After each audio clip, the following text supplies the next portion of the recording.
Commercial air travel in the United States has long been the safest in the world. So safe you never think about it. When was the last time a big jet crashed in this country? What, October 2001? Decades ago. But like so much else, that began to change immediately after Joe Biden became president. Biden imposed the principles of equity on the airlines. And that meant dramatically lowering hiring standards for pilots and for air traffic controllers. And disgracefully, the airlines went along with it. Result? There have been several near disasters in aviation recently, with hundreds of lives at stake in each case. Last Wednesday, for example, a United flight was coming in for a landing at Bush Intercontinental Airport in Houston. The aircraft was low enough that passengers could clearly see the runway. Right before landing, a plane on the ground taxied out into the path of the United flight. The pilot aborted the landing so dramatically that people on board were terrified. It was another near miss at an American airport, though this one never made the news.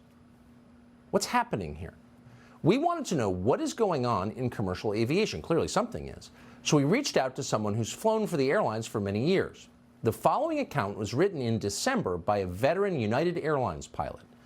Under its woke CEO, Scott Kirby, United Airlines has allowed politics and racialist ideology to trump safety concerns. According to this pilot who works for Scott Kirby right now, those decisions have put the lives of passengers in grave danger. Quote, "Name redacted just told me about a B777 off Maui that almost crashed 2 nights ago. Both pilots became disoriented and pulled out of a dive 300 feet above the water, pulling 2.5 Gs. I'm just home from Denver Training Center. There's some real horror stories out there about United, but management is hell-bent on just ignoring what is going on. The investigation is still ongoing, but the captain of the Maui flight was brand new. There was a new hire first officer, and my understanding is that we almost lost an airplane for no good reason. Both have been sent back to go through the 4-week course. The new hire here on my fleet is a nightmare. It took him 50 hours to get through initial operating experience. Worse yet, talking to his instructor, out of his 25 landings in the simulator, 15 ended up in the dirt. Not one of them was on the center line of the runway. They said his radio work was like that of a private pilot. He has no situational awareness. I'm jump seating to SFO right now. A United B777 first officer is next to me.